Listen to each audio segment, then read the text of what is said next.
Marcelo Velázquez. Hola, buenas noches. ¿Cómo estás, Marcelo? Muy bien, muchas gracias, Miguel. Gracias por invitarme a tu programa.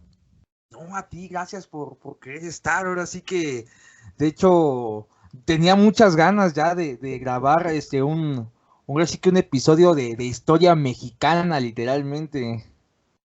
Pues qué bueno que te gustó lo que hacemos en el programa nosotros y pues estoy aquí para compartir lo que pueda Para que en nos tu des un programa. spoiler, cuéntanos el proyecto que llevas actualmente de lo que es este podcast que tú realizas para una radiodifusora. Mira, yo hago un programa semanal que se llama Entre Historia y Canciones, en donde vemos muchos temas de historia en general. Hemos visto como historia universal, hemos visto hasta el Renacimiento. Después de ahí empezamos a ver otros temas, vimos la historia del café, hemos visto la historia del Halloween, de la Navidad. El año pasado, en el 2020, generalmente para septiembre piden un tema, o sea, obviamente, pues estamos en mes patrio y te dicen que todos los programas del mes tengan que ver con México. Entonces empezamos en septiembre a hacer un programa que dijimos, vamos a ver la conquista en 4 programas aparentemente. Pero cuando empezamos a trabajar y al momento de que haces un programa, pues te das cuenta que los tiempos son como muy cortos. O sea, de un programa de 1 hora que haces a la semana o de 1 hora 20, que es más o menos lo que dura el mío, pues entre los reconocimientos de estación, las cápsulas que presentamos y las canciones, porque el nombre es Entre Historia y Canciones, pues realmente se reduce mucho el espacio de tiempo en que uno puede platicar. Entonces, empezamos viendo el descubrimiento de América, lo vimos en un programa y a partir de ese programa dijimos, ¿saben qué? Vamos a seguir el programa en el tiempo pues el tiempo que dure. Vamos a empezar a ver la conquista. Entonces empezamos a ver a Cortés, empezamos a ver la llegada a México y se nos fueron los 4 programas de septiembre y apenas Cortés había llegado a México, apenas había llegado a lo que era Cozumel. Y dijimos, yo creo que le vamos a seguir. Entonces le seguimos, por ahí lo suspendimos un poco en Halloween, lo suspendimos en en el 12 de diciembre y en Navidad, pero pues en realidad ya van 12 programas y Cortés todavía no llega a Tenochtitlán. Y decidimos que todo este año 2021, debido a que vienen los 500 años de la conmemoración de la caída de Tenochtitlán y los 200 años de la celebración de la culminación de la independencia, dijimos, yo creo que vamos a hacer un proyecto donde hablemos a fondo de la historia, a detalle, viendo las aristas, porque pues hay muchas... La historia de México no es una historia muy exacta, no está todo grabado, no está todo, o sea, no está todo guardado en Archivos o documentos, archivos, o sea, está muy parcializado, los documentos que tenemos están filtrados por los españoles, entonces se mueve mucho en el ambiente de la especulación y del creemos esto porque nos dicen esto y en función de eso, entonces... Pero aún así, pues hay mucho que hablar de ella. Finalmente es la historia de nuestro país y de alguna manera tenemos que tratar de dar las diferentes caras de lo que se cree, de lo que se piensa que es lo que sucedió en el tiempo de la conquista. Y decidimos continuarlo hasta llegar al México independiente. O sea, ¿por qué? Pues vamos a continuarlo todo hasta septiembre y a lo mejor le seguimos después de septiembre a terminar el año con el México independiente, quizás veamos la revolución, no lo sé, es algo que ya se irá viendo según avance el tiempo y cómo se van agotando los temas. Fíjate que es un tema muy interesante que tocas. La historia, literalmente, de México prehispánico, por así decirlo, vamos a decirlo así, un ejemplo. No está documentado con que tengas ahora sí que algo que diga, no, pues esto fue así, o sea, tienes lo que son pirámides y lo que son, no sé, monumentos, pero en sí, no sé, fotografías, pues obviamente menos, entonces, sí, o sea, te cuento, yo soy muy fanático de la historia, me gusta mucho la historia, pero me gusta más la historia política. ¿sí? A mí me gustó más, no sé, o sea, que el ámbito político, de hecho, me gusta mucho leer biografías, de hecho, creo que tengo mis presidentes favoritos, por así decirlo. Creo que el personal el que más me ha gustado a mí fue, de lo que he leído, es Miguel de la Madrid, para mí, y Ávila Camacho. Y Ernesto Zedillo porque estuvo en el movimiento del 68. Pero en sí, ahora sí que la historia de México, de la conquista, casi no es muy tocada y tienes mucha razón, o sea, en la historia hay muchos fallos y hay veces como que pensamos cosas que pues por la historia lo cuenta así y así no la vamos. Es que el asunto que tenemos con la historia es que la historia la escribieron los españoles. Ellos la escribieron, o sea, ellos sí la registraron. Sí, Pero acuérdate que los españoles acabaron o sea, acabaron realmente destruyeron la ciudad. sí, Había mucho escrito en México, había mucho códice, pero los primeros que llegaron, o sea, esos códices fueron destruidos y quemados en las guerras, en todo lo que fue el proceso de avance. Después te dicen, hay muchos códices, sí, pero ya son códices que se escribieron después de que los españoles llegaron. ¿Por qué? Porque luego de que llegaron, conquistaron, empezaron a llegar todas las comunidades enfermedades. Ah, dominicas y franciscanas y ellos empezaron a querer como rescatar la cultura que había aquí, pero se espantaron mucho por las cosas que se vivían en este lado del mundo. Y en la causa de ese espanto que tuvieron, transformaron muchas cosas. Un ejemplo por decir, te dicen que Quetzalcóatl era güero y de ojos azules y barbón. Eso no lo sabemos. Eso nos lo dicen los códices que vienen después de la colonia. ¿Están dibujados por indígenas? Sí, pero esos indígenas estaban supervisados por españoles. Nosotros realmente no lo tenemos claro. No sabemos si Quetzalcóatl era representado con barba y con ojos azules, pero te dicen, no, es que sí está escrito en el códice mendocino y en el códice florentino. Sí, pero todos esos códices fueron escritos después de la conquista, ya cuando los españoles habían llegado a México. Antes de la conquista solamente hay 4 códices precolombinos que realmente no están influenciados por españoles, solamente se conservan 4 a nivel mundial y ninguno habla de historia. Ninguno tiene historia de su mitología o de algo. Son códices que se escribieron para transacciones comerciales. Entonces, no hay nada. Los primeros códices que se escribieron fueron al amparo de los dominicos, que mira, nadie dice que ellos querían que las cosas, ellos iban diciendo y porque simplemente se espantaron.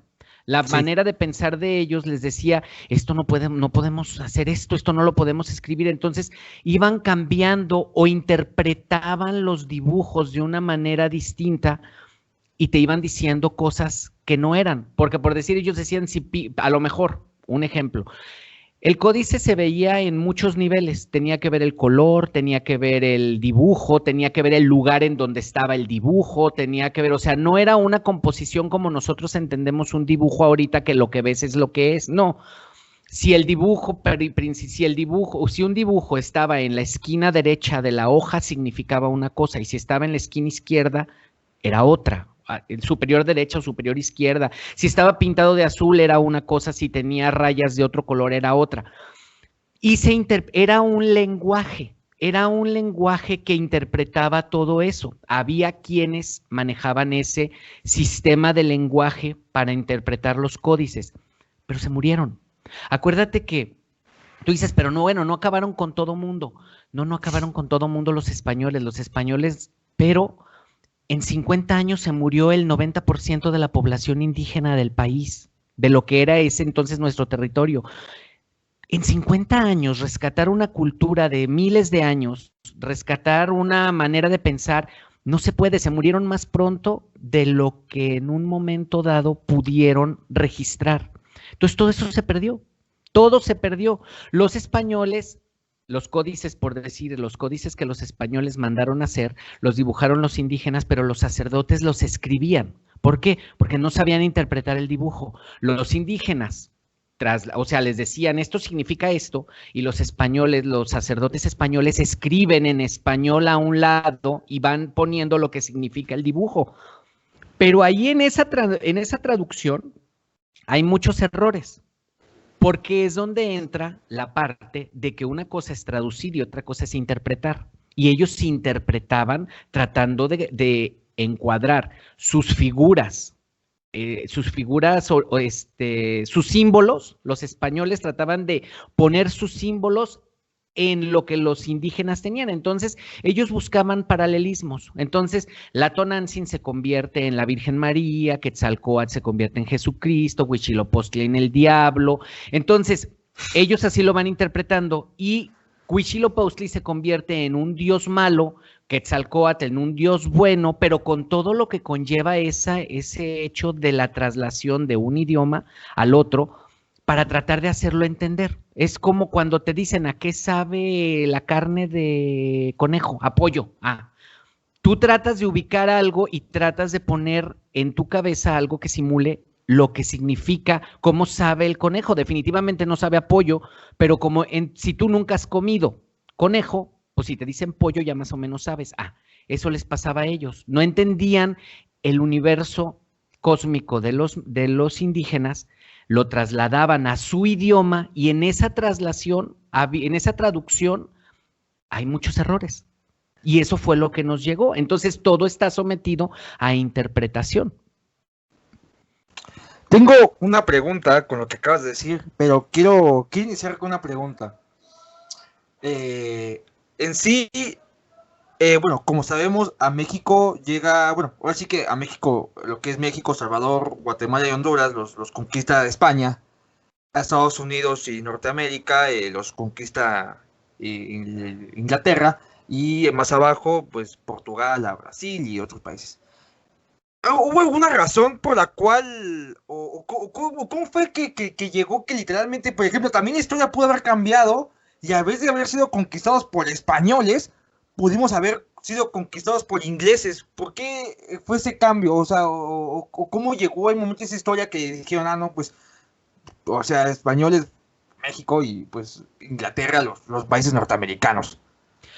Bueno, mira, el asunto pasa así. En 1456 se cae Constantinopla bajo el poder de los turcos otomanos y comienza un imperio musulmán que bloquea la entrada de las mercancías que llegaban de Asia a Europa. Los asiáticos son una cultura milenaria. Las artesanías y los productos que vendían a Europa no se podían hacer en Europa porque ellos no tenían la tecnología. Europa venía de la Edad Media, está saliendo al Renacimiento. Y está empezando el Renacimiento por ahí del 1300 y pico, o sea, a finales del 1300, a finales del 1450 por ahí viene el Renacimiento, todo el movimiento que se está dando en Florencia y en Italia.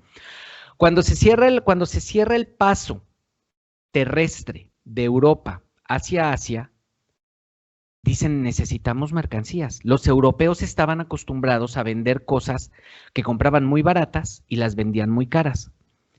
Ellos hacían, sí, toda la vida han hecho eso. Entonces ellos iban con sus caravanas y entraban a Asia, compraban las mercancías y luego las traían a Europa. Cuando llegan los turcos otomanos cierran la frontera y lo que dicen es, ahora yo pongo los precios y yo pongo los aranceles. Este es mi territorio, no es el tuyo.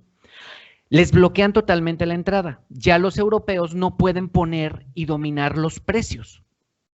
Entonces dicen, ¿cómo le hacemos? No podemos perder todo esto. Había entrado, las especias era impensable que dejaran de haber. ¿Por qué? Porque les revolucionó toda la alimentación a los europeos el hecho de poder utilizar las especias, porque en el territorio europeo nada de eso se da. O sea, son territorios muy extremosos. Necesitan territorios más cálidos y eso se da en Asia. Entonces ellos empiezan a buscar. Por ese entonces se están peleando, entra lo que viene a ser al mismo tiempo, pasa lo que es la Reforma de Lutero, cuando viene y se separa la iglesia y empiezan a matarse todos los europeos entre ellos. Pero cuando dices todos los europeos, que es lo que nosotros creemos, es en realidad nada más pasó en Italia, Francia, Inglaterra y los territorios de lo que ahora es Alemania y parte de Europa del Este, que entonces eran muchos reinos, no eran esos países. Quizás los más normales, o sea, los que podrías mantener como más iguales son el territorio de Italia, que más o menos estaba como homogéneo, aunque no era un país, era homogéneo, lo podemos entender físicamente. Si pensamos en Italia, ese era el territorio italiano. El francés más o menos era el mismo, el inglés era el mismo, el alemán no existía, pero existía Prusia, existía Baviera, toda esa parte que finalmente conforma lo que es ahora Alemania. Y estos se empiezan a matar entre ellos. En la península ibérica, Portugal siempre está, o sea, en ese entonces estaban los árabes en parte de España, pero España ya había comenzado el proceso de reconquista. Justo en 1492, España expulsa a los árabes, por ahí de marzo de 1492, expulsa a los árabes completamente de España, pero Portugal estaba aventado hacia la orilla. O sea, si tú te fijas, Portugal no tiene salida a ningún país más que a España. Y España siempre quiso Portugal parte de ella. Entonces, Portugal lo que hace cuando no tiene a dónde ir, no tiene a dónde moverse, él no puede tener comercio con Francia con facilidad a menos de que sea por barco, él empieza a decir, necesito buscar otros recorridos. Estamos hablando aquí como de 1460 por ahí. Necesito buscar otra manera. Entonces los portugueses empiezan a salir, pero empiezan a dibujar África, empiezan a bajar por toda la costa africana hasta llegar al Cabo de la Buena Esperanza. No vamos a platicar la historia de lo que es Portugal, pero finalmente Portugal dobla África hasta llegar a India y empieza a traer las mercancías a Europa. Pero España se unifica en ese entonces. Isabel la Católica se casa con Fernando de Aragón y hacen una unificación, que no un país. España no existe como lo conocemos ahora. Es el Reino de Castilla y el Reino de Aragón. Y ellos tienen muchos pequeños feudos o muchos pequeños reinos aliados bajo la corona de Castilla y Aragón. Entonces, cuando empiezan los portugueses a bajar, ellos los españoles ya no pueden seguir por ese mismo territorio. Para este entonces ya se sabe que la Tierra es redonda. Piénsese lo que se piense, ya se conoce que la Tierra es redonda, pero tienen cálculos de que la Tierra es muy grande. Entonces, no había tecnología, no había barcos que aguantaran, aparentemente, llegar de España a China, que si no era bajando por África. Sin embargo, ni Isabel ni Fernando son así como muy letrados y están en un proceso de crecimiento. Son muy buenos políticamente, logran unificar el territorio, pero son nuevos. Como navegantes son nuevos. España no era navegante. Los portugueses eran navegantes, los ingleses empezaban a ser navegantes, los franceses, pero los que estaban muy fuertes en todo lo que tenía que ver eran los italianos, que eran los que comerciaban con Constantinopla, y un poco los suecos y los del norte de África, que eran como quien dice los de los Países Bajos. Ellos también más o menos eran navegantes, o sea, eran muy fuertes en la navegación. Todos ellos sabían que no había manera de llegar de Europa a China por el otro lado, no había forma. ¿Por qué? Porque la tierra era muy grande, más o menos tenían los cálculos. Cristóbal Colón era un tipo muy letrado, él decía, sí se puede. Él tenía de conocimiento unos mapas que decían que había la manera, que la tierra era más chica de lo que se pensaba y que ese viaje se podía hacer en más o menos 3 meses. Él sacaba esa cuenta. Él les presentó el proyecto a los portugueses. Los portugueses le dijeron claro que no, se rieron de él. Le presentó el proyecto a los florentinos y le presentó el proyecto, o sea, anduvo presentando el proyecto por todos lados.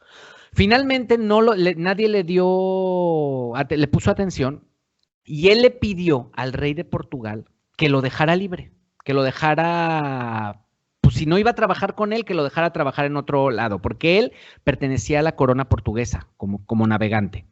Y lo dejan, le dan permiso de que vaya y ofrezca su proyecto a España, que era como el enemigo, aunque no eran muy enemigos, no querían que España interviniera a Portugal.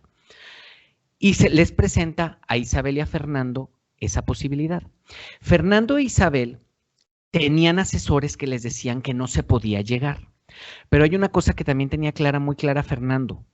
Ahorita no se puede llegar, pero quién sabe y se llegue en poco tiempo, porque lo único que necesitamos es barcos o manera de manejo, o sea, tecnología más moderna que pueda viajar más tiempo sin que deje de, y poder llegar bien al otro extremo, mientras vamos a explorar.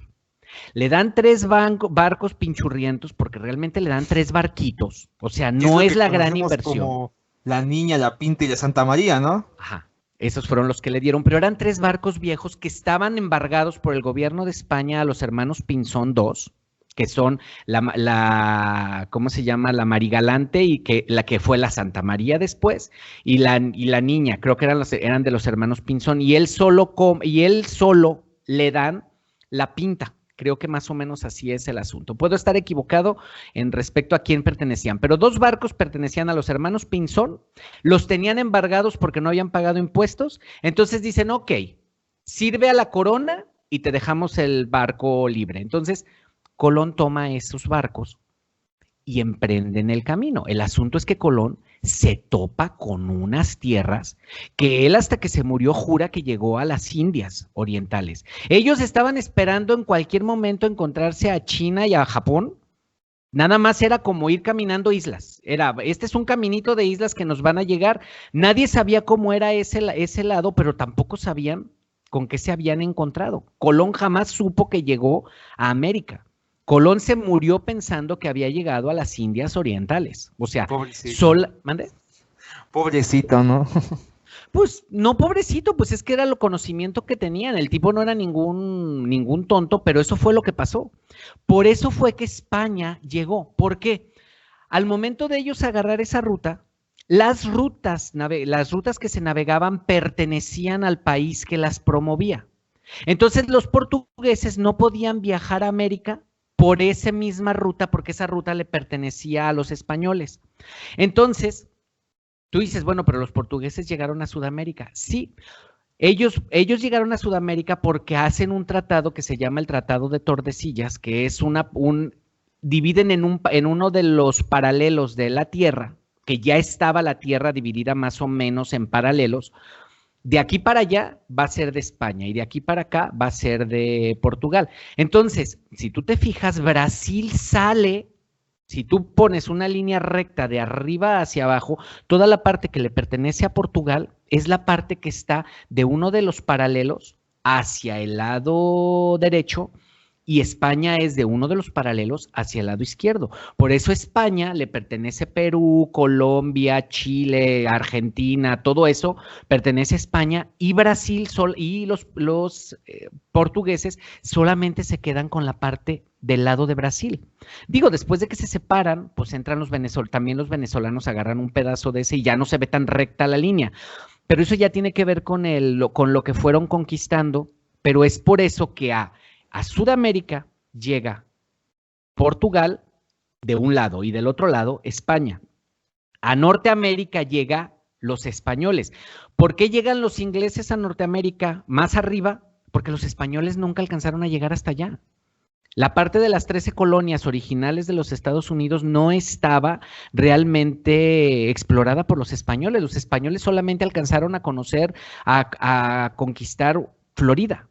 Fue la parte española de los Estados Unidos. Los franceses, la Luisiana, porque los franceses llegaron por Canadá y fueron bajando por el Mississippi hasta la Luisiana, Nueva Orleans y todo eso. Por eso es la parte francesa, que luego los ingleses o los ya norteamericanos le compraron a Francia.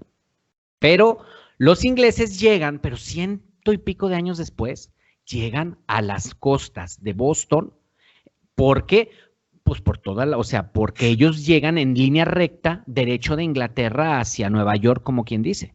Por eso es que los ingleses es el mero norte, porque ellos viajan a su nivel. Los españoles viajaban a nivel, o sea, ellos no necesitaban viajar al norte, no tenían condiciones para eso. Los españoles viven en una zona mucho más cálida que los ingleses. Los españoles no saben vivir o habitar o conquistar tierras frías. Aparte, tenían toda la parte del territorio nacional, pues muy productiva, era más grande que todo lo que ellos podrían tener. O sea, si tú te pones a ver el tamaño de España, es cuando mucho Chihuahua y Coahuila, todo el país. Sí, o sea, es un territorio muy pequeño. Oye, y nunca bueno, por ejemplo, y nunca hubo una guerra entre ingleses y españoles porque, oye, pues, ¿qué onda? Yo quiero esa parte, ¿no? Pues yo también quiero esa, entonces, pues, como ya como nos toca, o sea, nunca hubo una pelea literalmente por los territorios. Sí hubo tierra, pero no por los territorios de América. O sea, la guerra de la Armada Invencible del tiempos de Isabel I y Felipe IV, creo que era Felipe IV de España, donde le destruyen a la armada completamente a los españoles. Los españoles, al momento de que llega la Reforma, los españoles no tienen las guerras de... Los españoles se hicieron la unificación de su país en función de la Iglesia Católica, una sola fe. Por eso expulsan a los judíos, por eso expulsan a los árabes, porque ellos son católicos, no quieren divisiones. Lo que une a España es el catolicismo. A Francia, a Inglaterra y todos empiezan a pelearse. Por eso durante 100 años los españoles son dueños de América, ellos solos. Porque los ingleses y los franceses estaban matando entre ellos y junto con los alemanes y los italianos, porque yo soy católico, yo soy protestante. Mientras ellos estaban peleando, matándose unos con otros en función de la fe, los españoles no tenían ese conflicto interno. Ellos eran católicos. Entonces, durante 100 años, los españoles son, o sea, poseedores totales. Los ingleses ni los franceses ni pueden, ni hay manera, ni nada de expandirse. ¿Por qué? Pues porque se están peleando. Ellos duran 100 años matándose.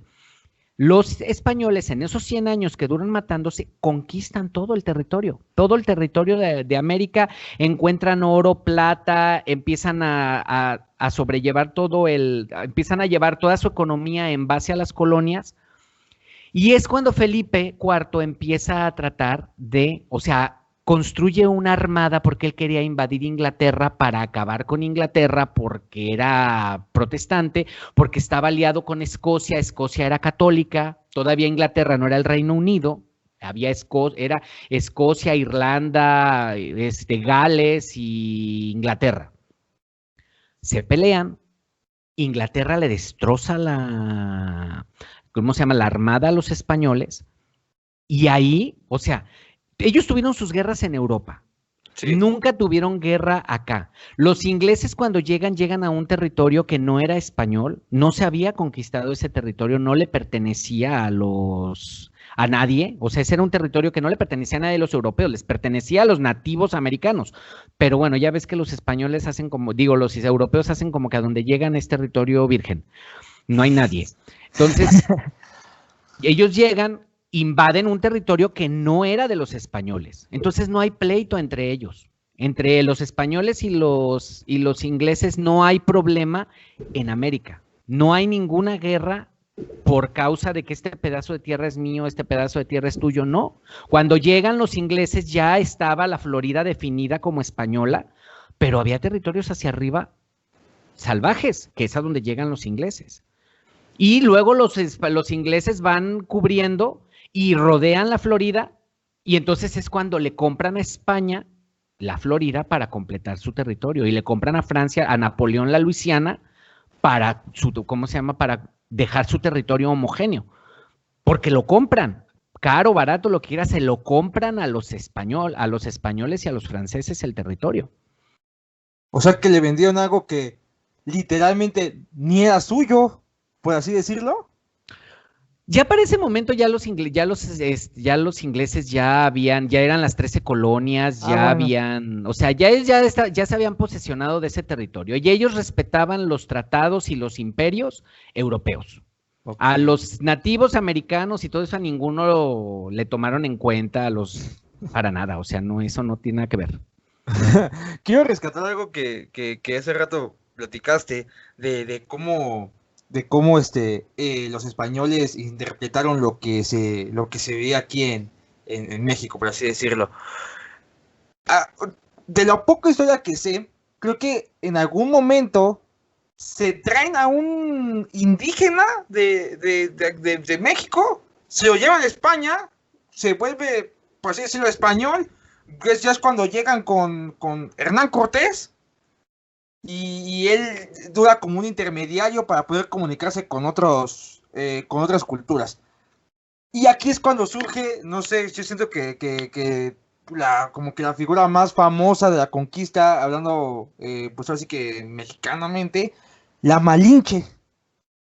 No, mira, a ver, vámonos por partes, es que son muchas cosas. Los Sí, sí, españoles, sí. antes de llegar a Cortés, hacen dos expediciones.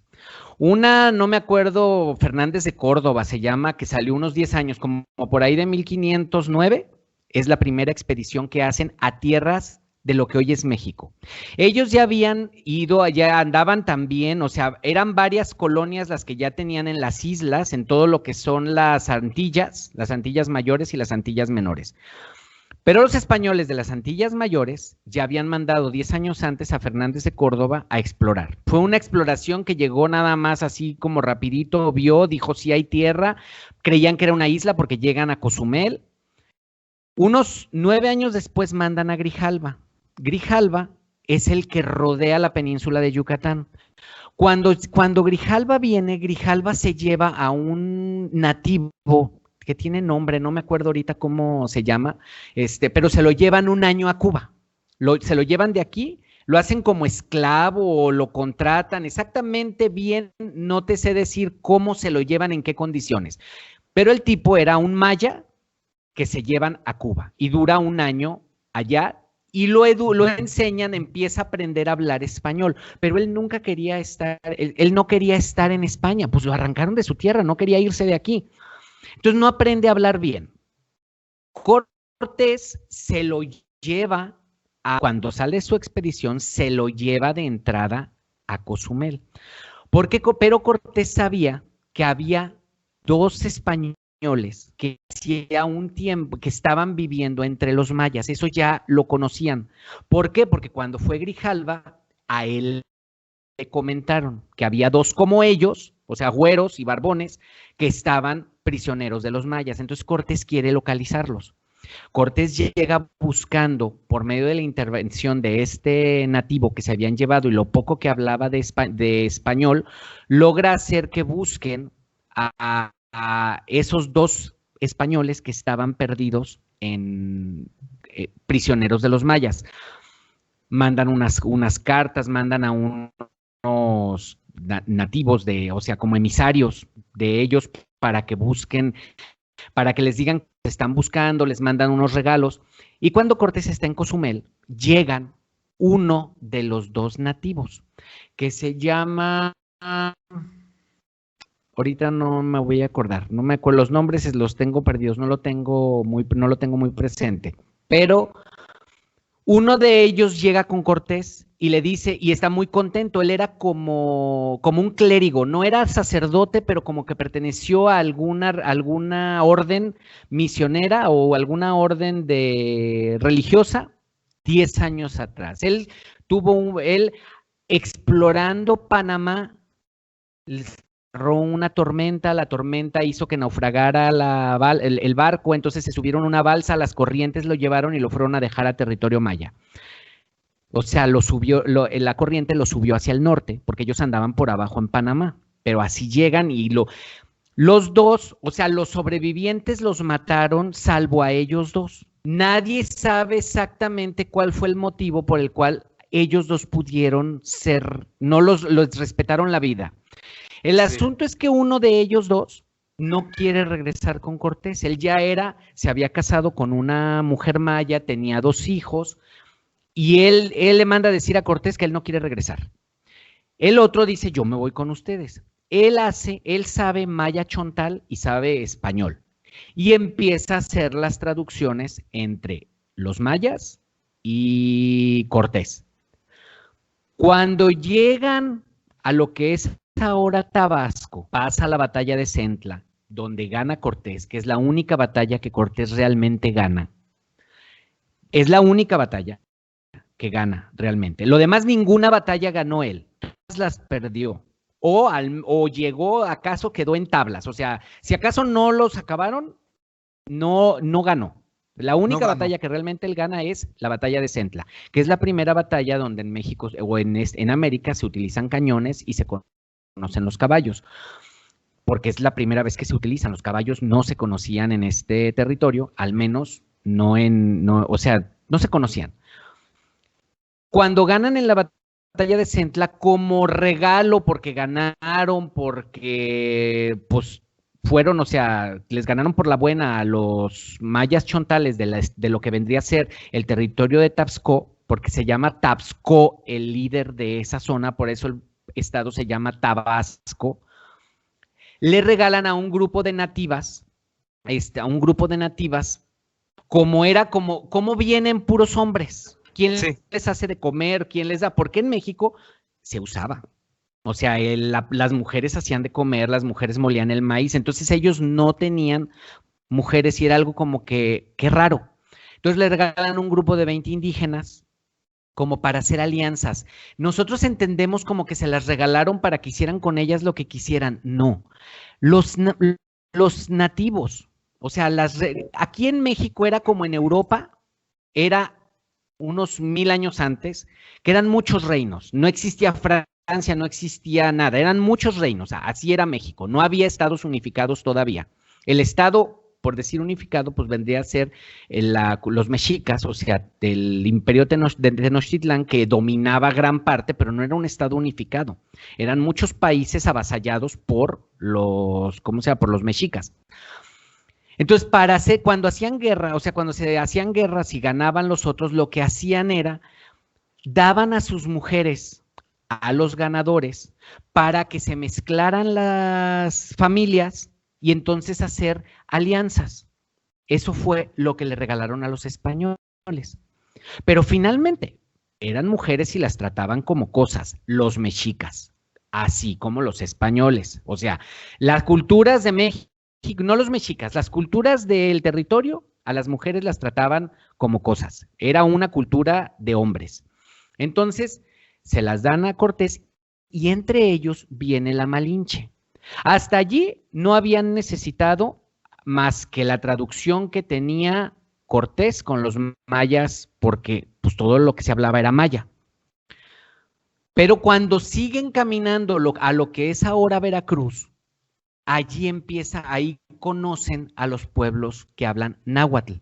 Y ahí el traductor que tenía Cortés español ya no le servía porque él no conocía ese idioma. De alguna forma, supongo que la vieron platicando con alguien, supongo que hoy en día te dicen, no, es que lo que pasa es que la vieron platicando y que entonces le mandaron llamar. Nadie sabe. O sea, no existen ni fotos, ni videos, nada de eso. Ahora ya nos inventamos la historia y ahora saben de la Malinche, de cuándo nació, de quiénes fueron sus papás, de dónde son sus hermanos. Pero son como cosas que tienen que ver más con la especulación que con la realidad. Es más bien, esto dicen. Sí. Supongo que de alguna manera, pues si una persona del grupo que ellos llevan se puede comunicar con los nuevos, porque había diferencias físicas. Los mayas son distintos físicamente a los pueblos náhuatls. Entonces, había diferencias. Los mayas son como más robustos, los aztecas o los mexicas o los náhuatl son como más delgados, tienen diferencias físicas, no puedes decir que son diferentes razas, pero sí se notan distintos los pueblos.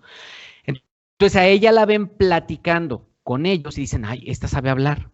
Entonces ella sabía hablar el idioma náhuatl y el idioma maya chontal. Por lo tanto, encuentran la manera de triangular la información, que ella les hablaba en náhuatl, traducía al maya, el maya lo traducía el español a Cortés, al español, el español se lo traducía a Cortés al español y así empezaron a hacer como las traducciones, hasta que Malinche aprendió a hablar español, que fue muy pronto, porque antes, o sea, ya cuando están en Tenochtitlán, ya no necesitan la intervención de los tres, ya solamente las traducciones las hace Malinche. Malinche como que tenía mucha facilidad para los idiomas, como hoy en día hay gente que tiene facilidad para los idiomas, supongo que ella era algo que tuvo, que aprendió el español muy rápido. Y la velocidad a la que lo aprendió es muy pronto dejaron de necesitar la triple traducción que se hacía, porque ella ya traducía directamente del náhuatl al español, o del maya al español.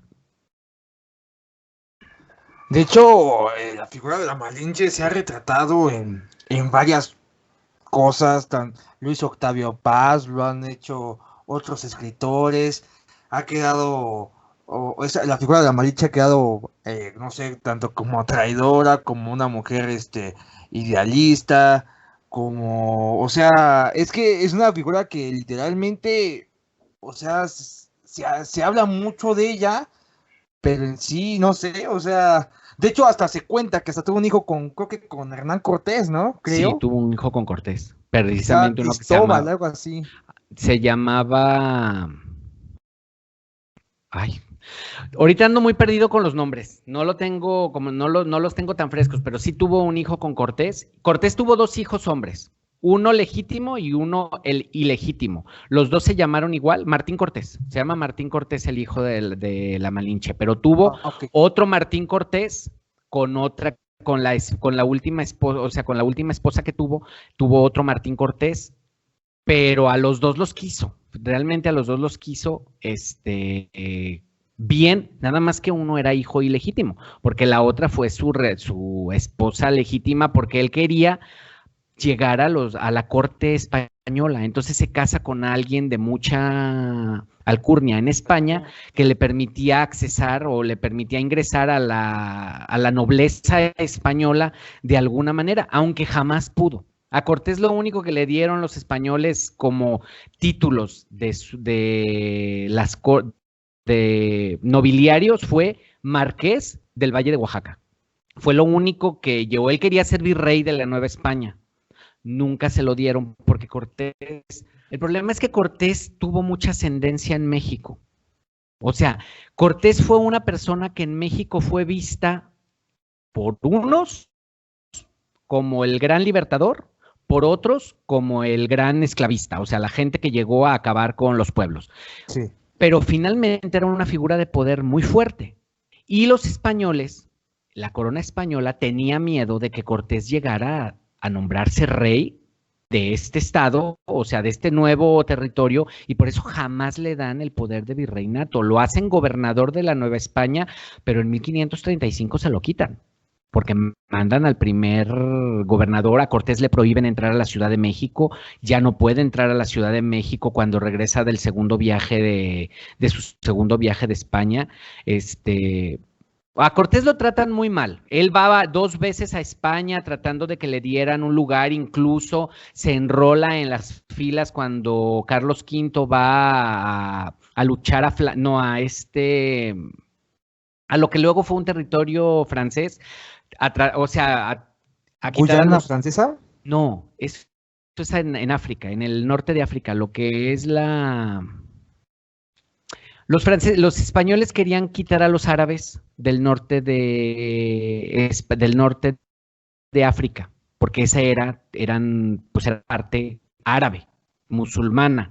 Entonces, Carlos V tenía pleito con ellos y hace una guerra para tratar de quitar a los árabes de allí. No lo logra finalmente, pero en esa guerra va Cortés, se gasta su dinero, pone un barco, lleva soldados y demás, porque lo que quería era que el emperador lo recibiera, porque él quería ser virrey de la Nueva España. Finalmente no lo logra. Carlos V solamente lo recibe una vez. En toda su vida lo recibe solamente una vez, que es cuando lo nombra marqués, lo nombra gobernador, pero luego le quitan le quitan el título de gobernador cuando mandan al primer virrey, que fue Antonio de Mendoza, a México, o sea, lo que era la Nueva España, y Cortés ya no regresa a México. Después de eso ya no vuelve a regresar a este territorio y se muere en España, Bueno, de ya hecho dicen viejo y que, cansado. de hecho dicen que, no sé, diciendo que, no sé por qué, bueno, no sé por qué se me hace la misma historia la de Hernán Cortés con las de Santa Ana, o Argelia, sea, cuando se fue a pelear a Argelia, perdón, me acordé ahorita del nombre. Carlos V va y pelea a Argelia para sacar a los árabes. La Argelia es lo que después va a ser la colonia francesa, pero en ese momento era territorio árabe y se lo quiere quitar, pero no que quiere, o sea, bueno, sí quiere el territorio, pero lo que quiere es supuestamente lo que es, son guerras de fe y quiere implantar el cristianismo en la Argelia. Y peleándose con los musulmanes es que Cortés va a ese lugar. Perdón. Esas sí son peleas por terrenos, no sus tonterías de memes que los tíos contra los sobrinos y que el abuelo y que las... No, o sea, eso sí son peleas por terrenos chidos. Entonces, sí, o sea, bueno, se me hace mucho, no sé, casi similar la historia de Santana y Cortés. De hecho, Hernán Cortés está enterrado aquí en México, ¿no? Creo. Sí, está en el templo lo que es el Hospital de Jesús, el templo de Jesús que está allí en Por Pino Pino Suárez. Suárez, y, ajá, Sí. en Pino Suárez, como a unas 4 o 5 cuadras de donde está el mural de que aquí se vieron Moctezuma y no sé cuánto. Ahí hicieron la parroquia de Jesús y hizo el primer hospital en México, hecho por europeos, pues, que era el Hospital de Jesús. Y finalmente después, porque Cortés fue enterrado en España, después lo sacaron de España y lo llevaron a otro lugar. Luego de allá, muchos años después, o sea, ya como unos 200 o 300 años después de su muerte, trajeron los restos a México porque él dejó estipulado en su testamento que él quería ser enterrado en México.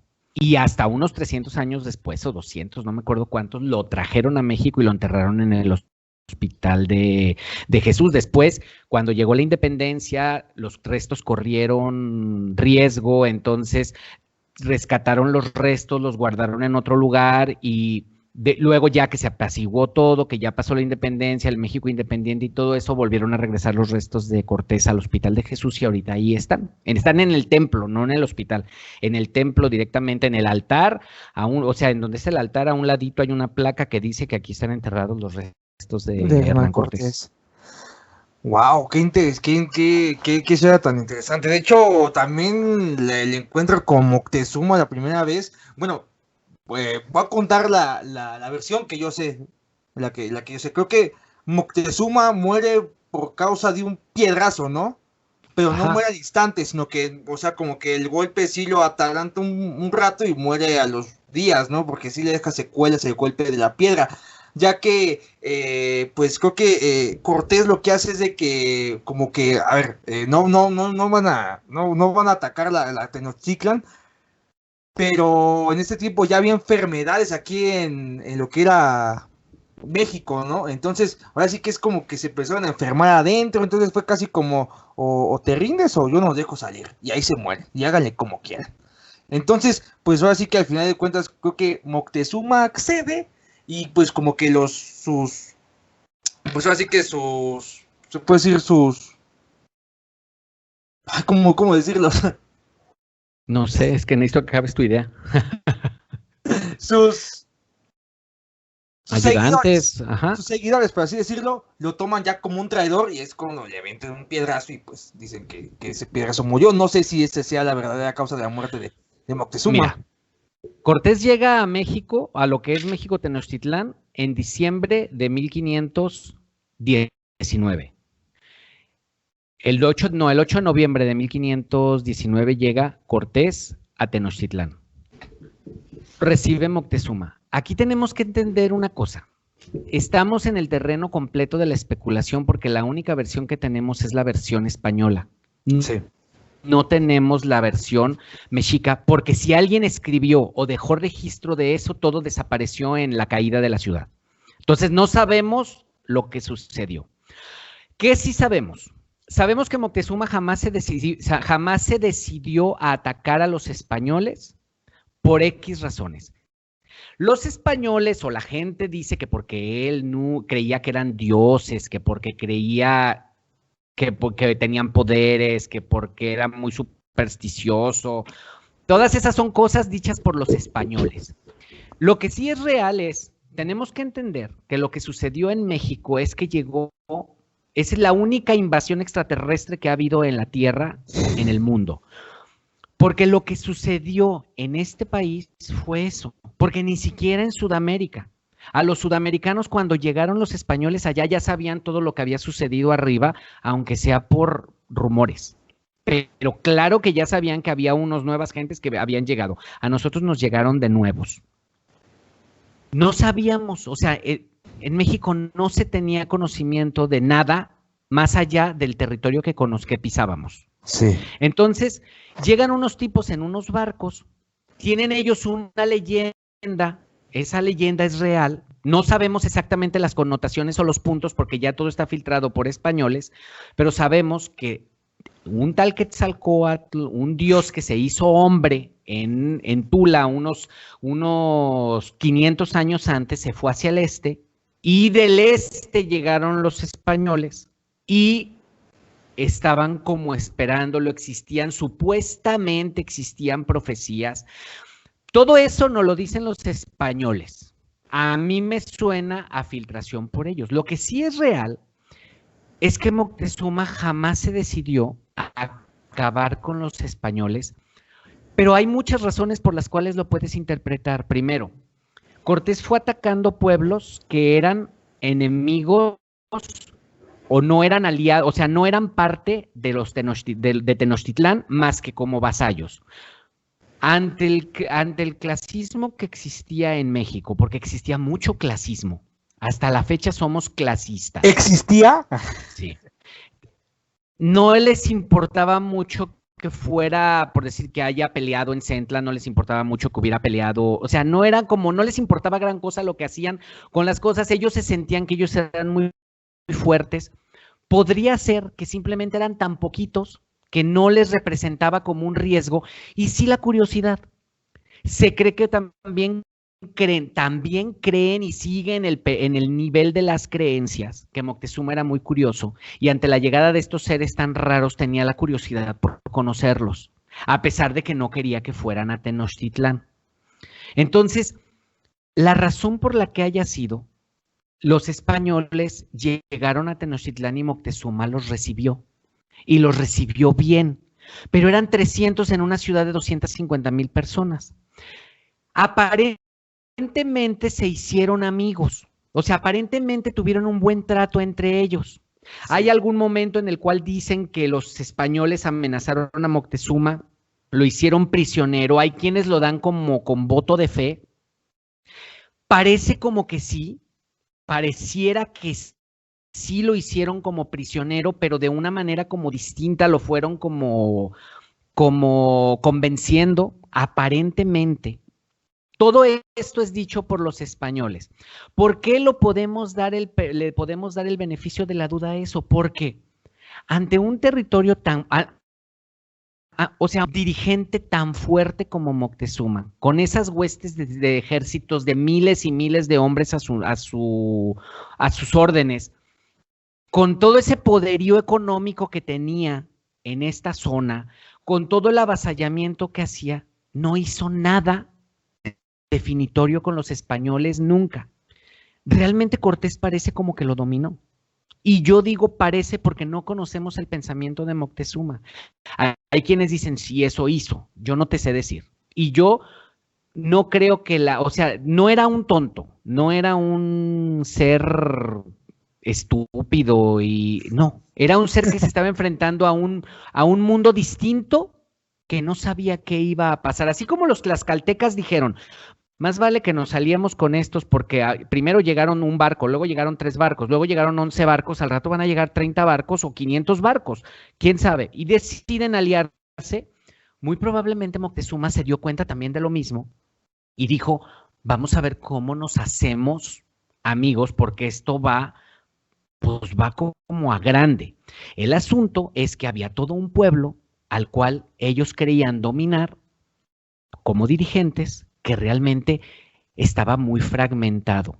En el podcast que tú viste o en ese de la conquista hay varios programas, son como 5 programas que hablan de los mexicas, de cómo se fueron armando y cómo cuando llega Cortés hay fisuras en el tejido social mexica, en todo el tejido social del imperio mexica, hay muchas grietas que simplemente cuando llegaron Cortés dieron de sí y se desmoronó aquello. Pero ellos no lo sabían, o sea, los dirigentes como que no lo tenían muy claro, estaban tan pagados de sí que nunca tomaron en cuenta lo que el pueblo estaba diciendo y creían que ellos dominaban todo y creo que no. Creo que fue un error de estrategia. La parte donde tú dices que lo golpean, eso tampoco se sabe. Los españoles dicen por letra de ellos que los mexicas mataron a Moctezuma con una pedrada cuando trató de aplacarlos y decirles que estuvieran quietos. Hay quienes dicen sí, le dieron otros dicen no, eso no es cierto, lo mataron los españoles, otros dicen sí le dieron la pedrada, pero lo terminaron de matar los españoles. Y esto es una cuestión particular mía. Yo a Cortés no lo puedo poner en ningún altar, porque yo no creo que el tipo se merezca ningún altar. Yo creo que realmente cuando Moctezuma dejó de funcionarle, lo mató.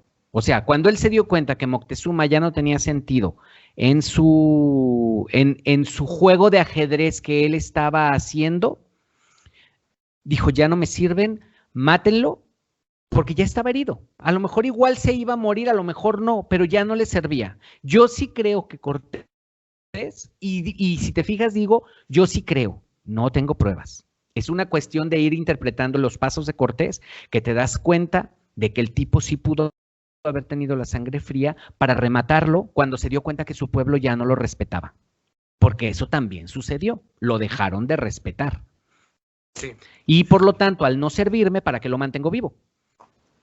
De hecho, entonces también podemos interpretar lo que pasó con Cuauhtémoc, de que le quemaron los pies y de que cuando los españoles quisieron ir como hacia Centroamérica, hacia Sudamérica como estandarte, tenían a Cuauhtémoc prisionero, literalmente, casi como, pues, chavos, vengo aquí, tengo al último Tlatoani, literalmente aquí como, pues, literalmente como un esclavo, de que yo vengo aquí a conquistar porque soy chingón, así es, así sencillo. O sea, esa historia también deberíamos como que después de que es que son como periodos estamos como en periodos largos.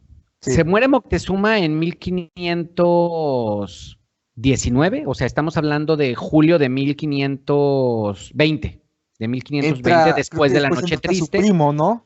El primo de Moctezuma. El hermano, que era Cuitláhuac. Pero Cuitláhuac, cuando se va Cortés después de la Noche Triste, ya había llegado la viruela a Tenochtitlán, pero todavía no era una epidemia.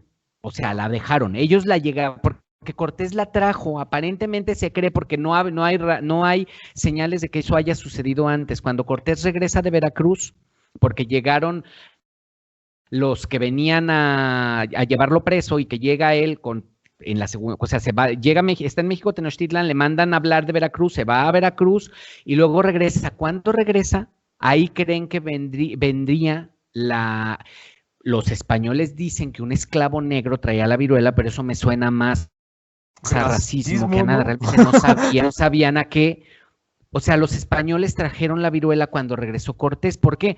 Porque si lo hubiera traído al principio, cuando él llegó la primera vez, si hubiera venido la viruela y en los 6 o 7 meses que él estuvo en Tenochtitlán viviendo pacíficamente y tranquilamente como turista, como persona importante, en Tenochtitlán jamás hubo viruela. Por lo tanto, se cree que cuando regresó la segunda vez fue cuando la trajo. Alguno de los soldados que venían con él debió de haber venido enfermo y la empezó a contagiar. Ellos se van y los expulsan, es cuando se mueren como 600 o 700 españoles, porque los sacan los mexicas, y Cortés empieza a hacer toda su estratagema, porque él dice, necesitamos recuperar todo el oro que no nos pudimos traer ahorita, porque acuérdate que ellos encuentran el tesoro del papá de Moctezuma en un cuarto que estaba. Moctezuma aloja a los españoles en un palacio que está, si te vas al centro de la Ciudad de México, donde está el Templo Mayor, enfrente del Templo Mayor está Catedral, y donde está el edificio del Monte de Piedad, allí era el palacio de Axayácatl, que era el papá de Moctezuma. Ya era el palacio del papá de Moctezuma, ya Axayácatl ya se había muerto, era un lugar que estaba, pues no estaba en uso, pues pertenecía a los Moctezuma. Allí alojan a Cortés. Y ellos, pues haciendo adaptaciones para hacer su vida, encuentran en un cuarto, dicen, esto lo dice Bernal Díaz del Castillo, que ellos estaban tratando de hacer como un altar, una capilla para las misas, para todo eso. Encuentran una pared tapiada, tumban esa pared porque no tiene entrada por ningún lado, dice algo hay aquí adentro y encuentran un tesoro. O sea, encuentran pues no es, nosotros le llamaríamos tesoro, pero eran como las pertenencias del papá. El papá había sido un tlatoani y todo lo que él había dejado estaba ahí en ese palacio, guardado, como resguardado porque no le pertenecía más que pues al papá. Entonces ellos lo encuentran, se dan cuenta de que es mucho oro, o sea, calculan que eran como unos 600,000 ducados lo que había por lo que platican, o sea, te explica cuánto era, porque ellos poco a poco empiezan a tomar ese oro y lo empiezan a fundir y empiezan a hacer como unos lingotitos chiquitos de oro para podérselo llevar, pero pues destruyen mucho arte, pero ellos lo valoran más o menos como en 600,000 ducados. Eso es un dineral. O sea, eso en España comprabas medio Europa con esa cantidad de dinero. O sea, eran millones y millones y millones y millones de dólares en valor en oro, aparentemente lo que había ahí. Cuando ellos se van, pierden todo ese oro. De ahí viene el famoso, el tesoro de Moctezuma, que Cortés cuando sale expulsado dice, no me puedo ir porque ahí sí, está todo o sea, lo que me va a sacar a lo que yo vine, a eso fue a lo que vine. Por eso Cortés no se regresa y empieza a buscar alianzas para poder acabar, pero esas alianzas y toda esa estrategia que hace para poder conquistar la ciudad un año después es lo que ocasiona que la viruela se expanda. Cuando Cortés sale de ahí, hay 1,000 habitantes más o menos en la ciudad de Tenochtitlán. Un año después se cree que de pura viruela ya se habían muerto 100,000 personas en la ciudad. Más o menos calculan, porque luego Cortés cerca la ciudad y no le permite entrar comida y todo eso, más o menos creen que se murieron unas 40 o 50,000 personas de hambre, y en la guerra, o sea, en lo que es directamente la intervención española, debieron de haber muerto unas 20,000 personas. O sea, que después de que regresa Cortés quedan en la ciudad como entre 50 y 70,000 habitantes nada más.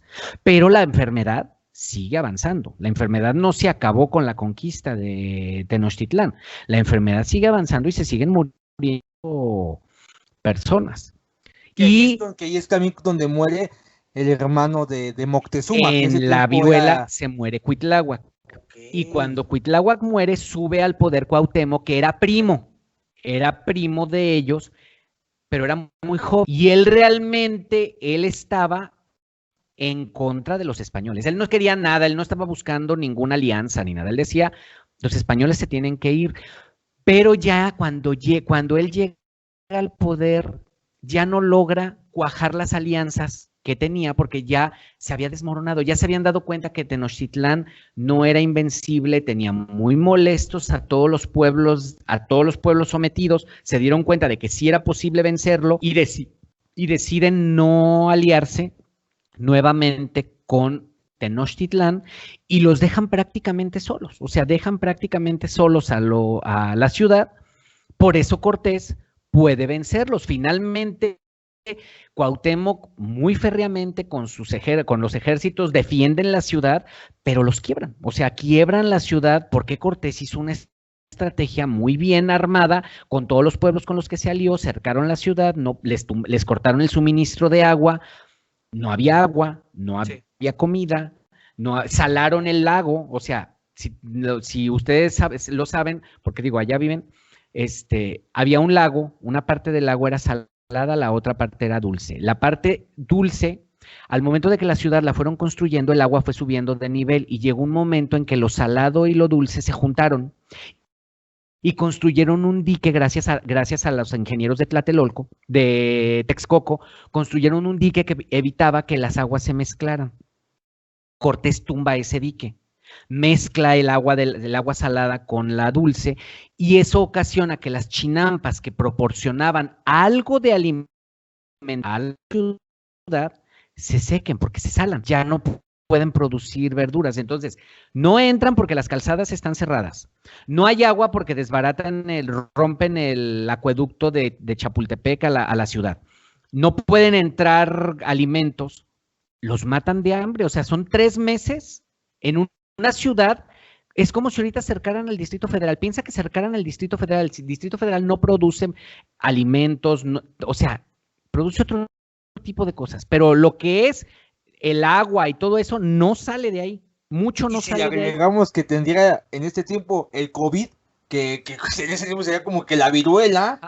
Haz de cuenta como eso, que cercaran la ciudad no le permiten llegar jitomate ni alimentos, todo eso que ustedes no, porque no se produce dentro de una ciudad como esa. ¿Cuánto tiempo pueden sobrevivir con lo que tienen guardado ahorita? Eso es lo que sucedió con Tenochtitlán. Lo que tenían guardado se les acabó, son 250,000 personas que comen todos los días, enfermos, sin agua y sin alimento, pues en 3 meses los quebraron. Y aún así dieron mucha batalla, porque no les fue fácil acabar con ellos, o sea, no fue fácil. Ok.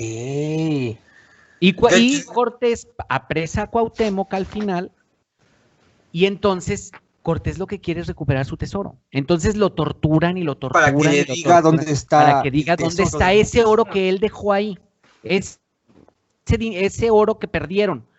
Nadie sabe si los aztecas fueron y sacaron el oro de los españoles que se cayeron al agua en la huida de la noche triste. No se sabe. No saben, todo eso está en el terreno de la leyenda. Unos dicen que sí, que lo sacaron, pero los aztecas, los mexicas, la gente de estas poblaciones no apreciaba el oro de la manera como los españoles lo apreciaban. Sí. El valor se lo pusieron los españoles. Ellos no tenían interés. Pudieron haberlo sacado como pudieron no haberlo sacado. Pudieron haberlo guardado como pudieron no haberlo guardado. Nadie lo sabe, pero Cortés quería. Entonces, mantiene vivo a Cuauhtémoc por 2 razones. Era la cabeza de poder del imperio en ese momento, destruido o lo que sea, no me conviene acabarlo, porque acuérdate que Cortés no llega y hace un nuevo sistema, implanta él se implanta sobre el mismo sistema que había antes. Entonces necesitaba la cabeza de poder que había antes a un lado de él para que lo respetaran a él. Y dura más o menos como unos 3 años, de 3 o 4 años dura Cuauhtémoc vivo, muy menoscabado físicamente porque lo torturan, lo acaban. Eso de que le queman los pies, pues no es tanto que no es como lo entendemos, es que les quitaban la piel de los pies y los hacían caminar sobre brasas calientes. Era una tortura horrible, pero eso lo hace que cojee, que ya no pueda caminar bien. O sea, lo acaban físicamente. De hecho, Cuauhtémoc creo que hasta le pide a Cortés que, pues ya me venciste, pues ya, mátame. O sea, en un cierto punto creo que ya, dice ese cuate, no, pues ya estuvo, o sea... Pues eso yo te sirvo, dicen pero pues, los españoles, eso dicen los españoles. Acuérdate que no sabemos realmente. Hay quienes dicen que no pudo haberle dicho, mátame, porque yo ya hice lo que pude, porque no era la costumbre de los aztecas. Más bien podría haberle dicho, sacrifícame, porque yo ya hice lo que pude. Pero era sacrifícame en el templo con, ¿cómo se llama? A mis dioses. Eso podría ser lo más lógico que le hubiera dicho, así como eso de mátame, porque esa es una visión española de la muerte, no es una visión indígena de la muerte. Por lo tanto, muy probablemente no sea así, pero eso es lo que te dicen los españoles. Todo eso, todo lo que sucede en la conquista de Tenochtitlán, donde tiene que ver está en la especulación. Los que te digan que así pasó, no te pueden decir que así pasó porque no hay pruebas. Simplemente tenemos los textos que los españoles escribieron y los textos que los indígenas escribieron bajo la supervisión española. Y hay que tomar en cuenta aquí una cosa. Después de que Cortés llega y conquista, llegan los dominicos y llegan los franciscanos. Y después llegan los jesuitas. Pero conforme van llegando todos ellos, acuérdate que las órdenes religiosas lo que buscaban eran feligreses. Por lo tanto, los españoles decían, nosotros fuimos bien lindos. Eso escribe Cortés en sus memorias, y eso escribe Bernal Díaz del Castillo en su verdadera historia de la conquista de la Nueva España. Él escribe que eran bien lindos, muy legales, muy honestos, así. Y los franciscanos y los dominicos que querían feligreses se van al otro extremo. Violaban, mataban, acababan, arrasaban, trataban a los indígenas como ganado, así. O sea, se van al otro extremo completamente, exagerando cosas, pero de manera, o sea, de Especial. manera muy, sí, se van al otro extremo totalmente. Entonces lo único que puedes hacer es como mediar entre las dos versiones, porque no tenemos una versión que no sea tendenciosa. Ni creo que hayan sido tan sanguinarios como lo dicen las órdenes religiosas, o sea, los franciscanos o los monjes o los sacerdotes que escribieron acerca de lo que a ellos les contaron los indígenas, como tampoco creo que hayan sido tan honestos y tan lindos, porque Cortés se la viene diciendo que él todo lo atacaba, ni él hacía, simplemente reaccionaba ante lo que le hacían. Entonces, no tienes la versión intermedia, hay trampita. la tienes que buscar. ¿Qué? Ok, oye, pues fíjate que, o sea, yo creo que ahorita literalmente estoy así como, hijos de la chingada, maestros que me enseñaron historia en la escuela, o sea, yo tenía esa historia, o sea, y así yo la tenía procesada de lo que pasó con Cortés, y me voy platicando contigo, pues veo la historia de otro modo. Lo que pasa es que, mira, la historia, durante mucho tiempo, México necesitaba hacerse una nación. Y para ser una nación, y para poder unificarse, y para no estar tan divididos, y para todo eso, tienen que hacerte una historia sencilla. Sí. Entonces, el malo es Cortés, los buenos son los indígenas. Así te lo manejaron. Entonces, los indígenas sufrieron, pobrecitos y todo y demás, pero no se sabe, o sea, muchas cosas realmente no se saben. Muchas cosas están simplemente es una nueva relectura que se le da tratando de ver un poco más equilibrado. Cortés no fue un gran héroe, no fue un gran héroe, no fue un gran general, no fue un gran general. Las cosas le salieron como el burro que tocó la flauta. O sea, pasaron porque tenía, por suerte, la mitad de las cosas. Ser inteligente, sí. Hay quienes dicen, es que el Estado mexicano, o sea, México nació a raíz de Cortés. Sí, nació a raíz de lo que Cortés hizo, pero no porque Cortés buscara ser un Estado. Él buscaba ser virrey de un territorio y a él le valía madre si iban a ser muchos o poquitos. Él no le interesaba eso. Él no tenía visión de estadista, no decía yo voy a hacer un nuevo país.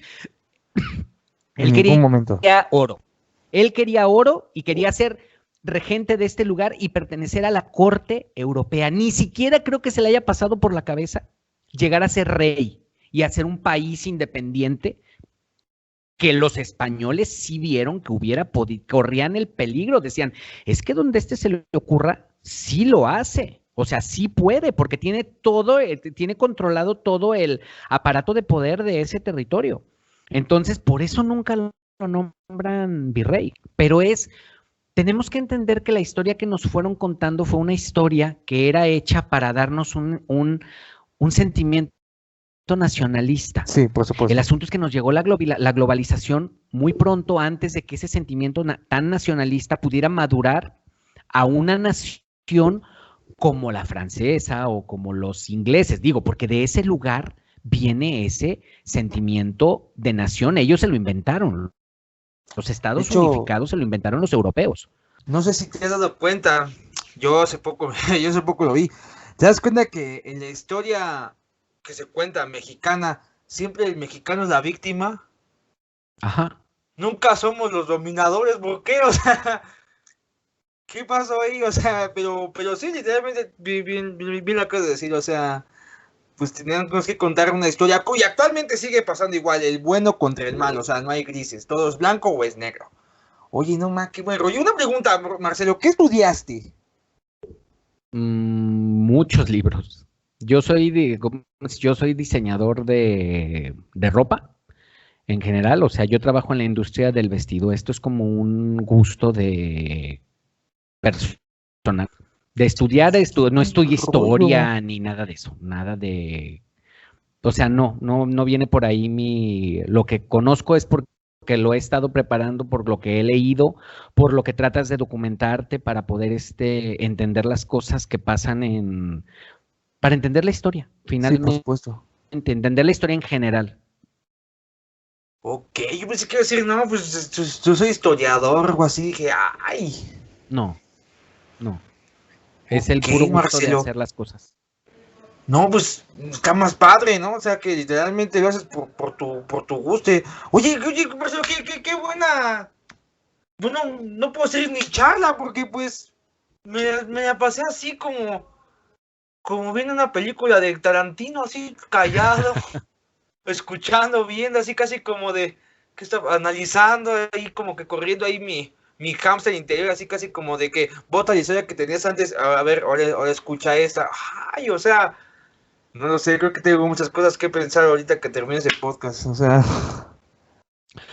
La historia de nuestro país es una historia muy interesante, o sea, sí Sí, es muy demasiado. interesante, y si te vas dando cuenta y si la vas viendo sin falsos nacionalismos de a poner a gente como mala cuando pues realmente no es que sea mala, digo, Cortés no es santo de mi devoción, no es un tipo al cual yo le ponga en un altar en ningún lado, pero tampoco es lo que te platican No en era de algunos Hitler, casos, no era de Hitler pasado, o sea. ¿no? De hecho, bueno, supongo que si las de leer, si las de leído, o sea, de hecho, creo que es mi libro favorito ahora que lo pienso. Pues vámonos simplemente al laberinto de la soledad de Octavio Paz, otra vez. De Ay, bueno, cómo. pero es que el laberinto de la soledad de lo que te habla es más bien de cómo se conforma la personalidad del mexicano. No es Ujú. un libro de historia, es un ensayo de un tiene el por qué somos como somos, nuestra Sí, idiosincrasia. y de hecho ahí también toca el tema de la Malinche, ¿no? Así que. ¿Qué plática? Bueno, no es plática, o sea, literalmente te dominaste de mi podcast. ¿Qué te puedo decir, Marcelo? Llegas aquí, pues, a mi podcast, literalmente lo dominaste como Cortés dominó a Tenochtitlan. No, yo no dominé nada, yo te platiqué lo que tú me preguntaste. Me gustaría decir que yo quiero ser, no sé, Moctezuma, pero pues, no tengo un penacho tan chingón para decir que yo soy Moctezuma. Muy bien, Marcelo, danos tus redes sociales para que te puedan seguir y también su podcast para que puedan escucharlo y lo escuchen con más atención y todos los capítulos se los puedan echar de uno por uno así, o sea, están muy interesantes. Mira, yo estoy en Facebook como Marcelo Velázquez Oficial, en Instagram estoy como Marcelo Velázquez Oficial, en Twitter estoy como Marcelo Belmore, arroba Marcelo Belmore, y el podcast está en iVoox, en un canal que se llama Marcelo Velázquez Oficial. O sea, entran a iVoox, buscan Marcelo Velázquez Oficial y ahí están. También hay un canal de YouTube que también están algunos podcasts. Ahí no estoy subiendo lo de la conquista. Lo de la conquista está en iVoox. Pero si entran a Facebook, en Facebook están todos los enlaces a los programas que están en iVoox. Entonces, si quieren escucharlos, pueden buscar en iVoox o en Facebook como Marcelo Velázquez Oficial, ahí encuentran los programas, están prácticamente todos los que van. Vamos ahorita en podcast, va hasta el programa 8, llevamos 12, pero cada semana subo, entonces pueden irlos viendo. Empezamos con el descubrimiento de América, con Cortés, con todo el avance, cuando funda Veracruz, hizo una pausa y nos fuimos a conocer toda la historia de los mexicas hasta la fundación y hasta la llegada de Cortés. Y luego regresamos, ahora llegamos a Tlaxcala, las negociaciones de Cortés con los tlaxcaltecas, y el último programa que vamos a ver, que va a salir el lunes, es la ida o sea, la llegada de Cortés a Cholula. Eso es en lo que vamos ahorita y falta muchísimo. Aquí ya vimos más de lo que yo llevo en los programas, o sea, digo, no lo vimos con el detalle, pero pues aquí ya vimos nosotros la Un noche. spoiler. Acá todavía falta un montonal de cosas para llegar a la noche triste. Falta toda la vida de Cortés dentro de Tenochtitlán antes de lo que pasa dentro, lo que hace que sea la salida de la noche triste, y luego falta toda la estrategia de la conquista para destruir la ciudad y poderse quedar, o sea, falta todavía mucho en el programa para hacerlo. Y los lunes a las 8 de la noche, por fondoradio.epici.com, es donde sale el programa, pero ahí es radio. Lo pones, se oye, se acaba, no hay podcast ni nada. El podcast es el que subimos, es ese programa grabado, es el que está en iVoox. Ok, bueno, pues, ¿qué te puedo decir? Pues me siento desplazado de mi propio programa, entonces, pues... No, tú me invitaste y yo no estoy haciendo nada que tú no me digas que yo haga. Literalmente vine a que me quitaran la corona de mi propio reino, pero bueno, no hay ningún problema. Yo presenté el podcast, despídelo tú, mi querido Marcelo. Pues muchas gracias a los que nos estuvieron viendo o escuchando. Realmente me daría mucho gusto que se dieran una vuelta por los podcasts que tienen, pero yo no estoy tratando de quitar, es si quieren y si no quieren. Te agradezco que me hayas dejado decir las redes sociales, pero no, yo respeto mucho los espacios. Bueno, después de ser conquistado, chavos, eso fue todo por el día de hoy. Ya recuerden que todas sus redes sociales van a estar aquí arriba y también su podcast. Vayan, véanlo y disfrútenlo. Muchas gracias. Hasta la próxima, chavos.